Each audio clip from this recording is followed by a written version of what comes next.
నందు ప్రేమైన సహోదరి సహోదరులకు యేసుక్రీస్తు నామములో శుభములు. దేవుని యొక్క మహాకృప మీకు కలుగునుగాక. ఈరోజు దేవుడు మనకిచ్చిన మాట రూతు గ్రంథము 2వ అధ్యాయము 20వ వచనం. నయోమి బ్రతికియున్న వారికిని చచ్చిన వారికిని ఉపకారం చేయటం మానని ఇతడు యెహోవా చేత ఆశీర్వదింపబడునుగాక అని తన కోడలతో అనెను. మరియు నయోమి ఆ మనుష్యుడు మనకు సమీప బంధువుడు, అతడు మనల్ని విడిపింపగల వారిలో ఒకడని చెప్పగా, ఈ మాటలు మనం రూతు గ్రంథంలో చూస్తున్నాము. ఎప్పుడైతే రూతు నయోమితో కలిసి బెత్లెహేంకి వచ్చారో ఆమె ఖాళీగా ఉండకుండా బోయాజు పొలంలోకి వెళ్ళి పనిచేసినట్టుగా మనం చూడగలం. ఆమె పొలంలో పనిచేసి ఆ ఆహారాన్ని తీసుకొని వచ్చి అత్తకిచ్చినప్పుడు, నువ్వు ఎవరి పొలంలోకి వెళ్ళావు అని అడిగినప్పుడు రూతు బోయాజు పొలంలోకి వెళ్ళినట్టు చెప్పినప్పుడు బోయాజు గురించి నయోమి చెప్తున్న సాక్ష్యము.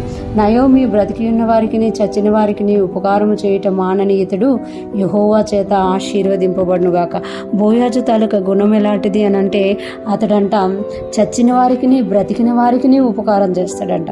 చాలామంది చూడండి, బతికున్నప్పుడు ఉపకారం చేస్తారు, కొంతమంది చచ్చిపోయినాక ఉపకారం చేస్తారు.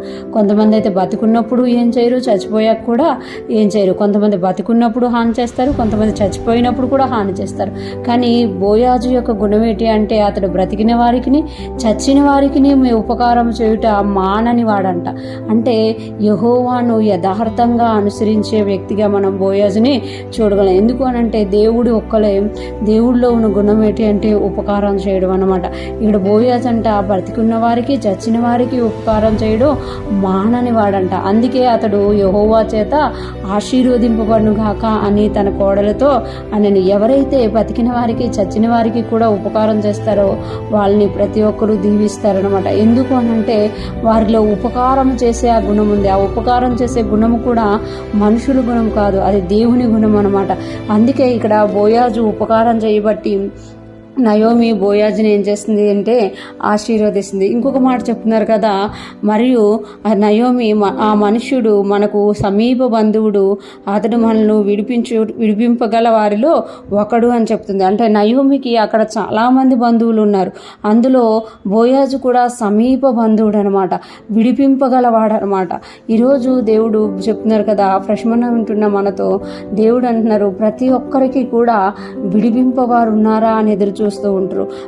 నయోమికి రూతుకి సమీప బంధువుడుగా బోయాజు ఉన్నట్టు యేసయ్య మనకు సమీప బంధువుడుగా ఉన్నారు. మనం ఎటువంటి పరిస్థితులనైనా ఆయన దగ్గరికి వెళ్ళినప్పుడు ఆయన మనల్ని విడిపించడమే కాకుండా దేవుడు మనల్ని ఆ విడుదల నుండి తీసుకొచ్చి గొప్పగా చేసే దేవుడుగా ఉన్నారు అని మనకి తెలియజేస్తున్నారు. మన దేవుడు కూడా ప్రతి ఒక్కరికి ఉపకారం చేసే దేవుడు.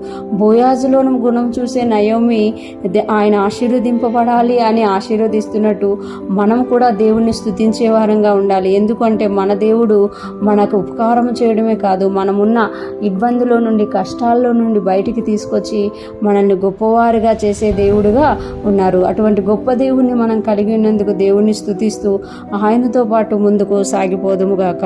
ఆమేన్.